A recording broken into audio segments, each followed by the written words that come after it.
She was gasping for air while sleeping with foam all over her mouth. Oh, my heart dropped.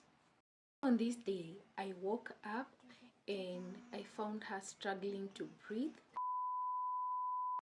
And welcome back to my YouTube channel. It's AC Joel, and today I'll be talking about my little girl who survived adenoids and tonsils when she was young. On that night, my husband and I took turns to keep watch, so we stayed awake the whole night, and it was a heart-wrenching moment for us. Yeah, we stayed all night so that we could keep watch, and we kept on turning her head so that she could not choke on her saliva. And that's the moment that I realized that it was not just a normal illness, childhood illness that people think.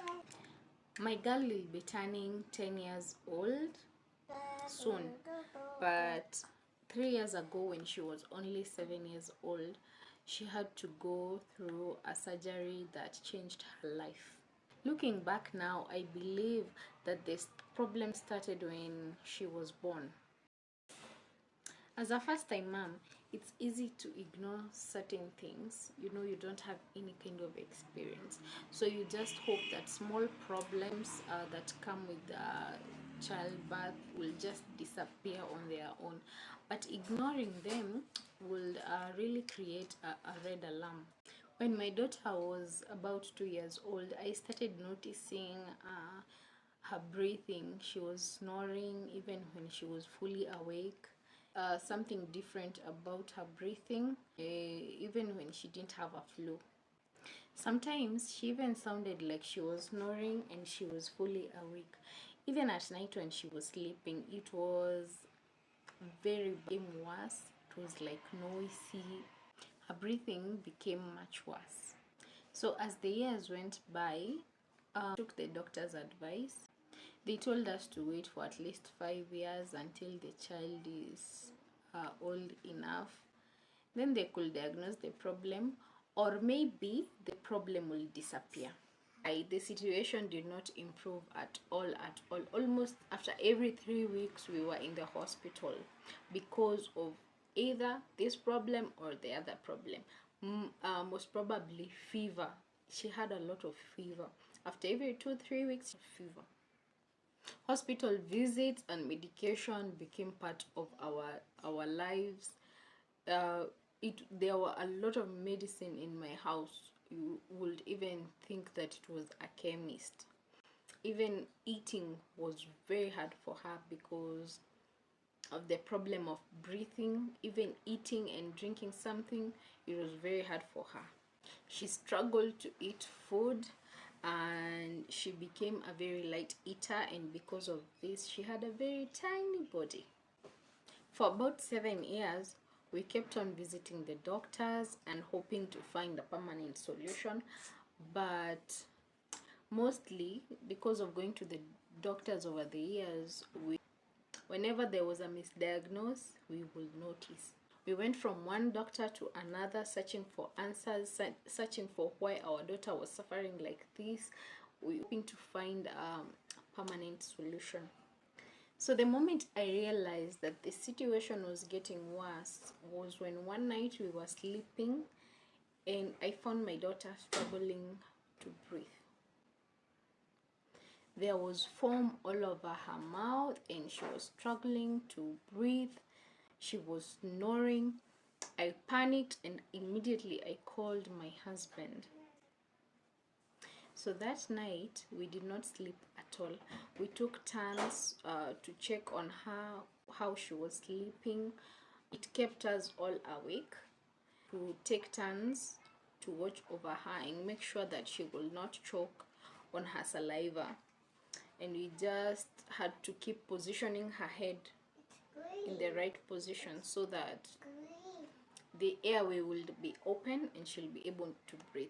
But this time the nose was closed, the adenoids were inflamed, the nose was closed, and she was breathing through the mouth. and that's why there was foam all over her mouth. The next morning, we knew that we had to see an ENT. The ENTs are very expensive, especially when they are from out of hospital.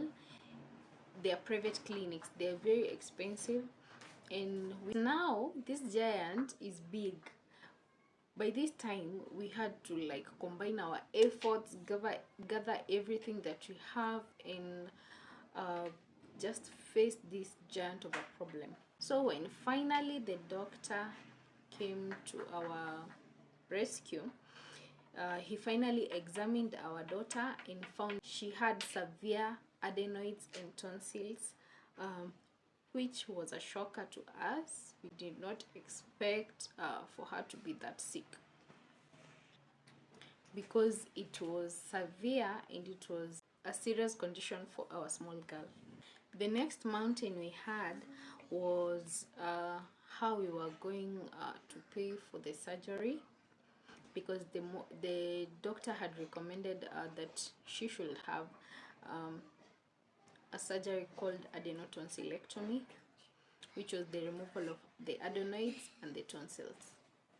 The consultation alone was so much. It took a lot of money from us. It was already costly, and now we were worried on how we were going to find money for the surgery. So fortunately, the doctor told us something that felt like a miracle to us. The doctor told us that the surgery will be covered by our hospital insurance, and it was such a huge relief for our family. So all we had to focus on was how to prepare for the surgery and the care that she will need afterwards.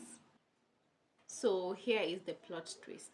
By this time, everything that was happening, I was 8 months pregnant with my second child. So the scariest moment of my life was watching my child being taken away from me into the theater room, the operation room. And if you've been to an operation room, you know how scary it is. It's very cold, but thank God, the nurses there were very nice and very warm. They even told me that I could wait if I wanted, but it will take a long time. So they recommended that I go back to the ward and wait for my daughter. She will be brought in safe and sound. As a mother, letting go of your child at this point, it was very, very, very one of the hardest things that I had to do. I had to entrust my child's life into another person. I was extremely anxious, but thank God about the doctors and the nurses. They come. After a few hours, she was brought in to me, and good news, the surgery was a success. And after some time, we started noticing a big difference. By this time, we were discharged and we had already gone home. But I started noticing the difference when we were still in the hospital after the theater. After like 1-2 hours, I was rushing to go and check on her, how she was. And believe you me, I've never felt such peace, because she was sleeping soundly asleep. And because of the medicine that she was given, the heavy medicine, the theater, that one that they use for sleeping, she was given that so that she could sleep, to enhance her recovery. So she was very heavily asleep. I went on to check on her like she was a newborn, and she was sleeping soundly asleep, no noise. She was very, very quiet. Even the nose was very much open. They even told me, go and confirm if she's dead. But when I went, she was very soundly asleep, and this was the peace that I really needed. When we went home, she could breathe better, she could sleep better, she could eat better, and now slowly by slowly she began to get stronger. Today, my daughter is doing really well. She is healthy, she is strong. The difference between how she was before the surgery and how she is now is so unbelievable. Seeing her happy and breathing normally is something I'll never take for granted, because I experienced firsthand what it is like not to have a normal breathing. To every parent watching this, please never ignore any signs. When something seems wrong with your child, please do not ignore. Never ignore any symptoms. Sometimes what looks like a small problem can be a very big problem if ignored. Trust your instincts, seek help, and your child's health is worth every effort. Thank you for watching. Till next time. Bye.